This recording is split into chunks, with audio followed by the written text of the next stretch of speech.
အားလုံးပဲမင်္ဂလာပါခုဆိုလို့ရှိရင်တော့မိုနီထရမလေးရဲ့ဇနီးတောင်ပြပြမှာဖြစ်ပါတယ်ဟာဟဲဒီနေ့ငါနောက်ကြနေပြီအမြဒီမချိုးဒီနေ့တော့ဝစားလိုက်မယ်ဟေးဝစားလိုက်မယ်ဒီနေ့ကျောင်းပိတ်မှန်ကမိတ်သွားတာ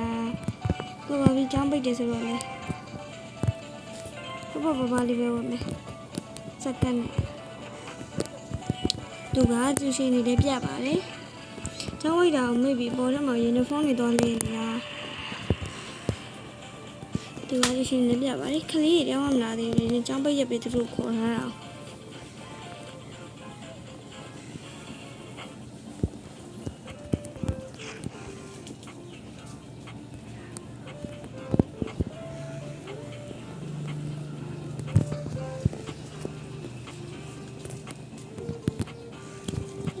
ဂီတာတော့တင်းနေဟော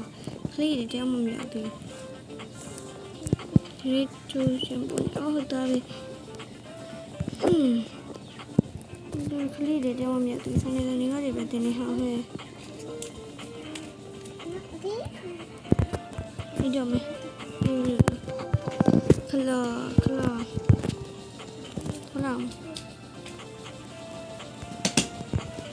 ခလေးတွေတောင်းမလာသေးဘူးစိတ်ညစ်တယ်ခံရအောင်တော့ဘာပြီး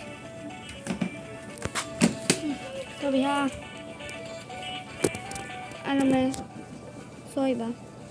ဗီဒီယိုလေးပုံမကြိုက်လို့ရှင်လေမကြည့်ပါနဲ့လို့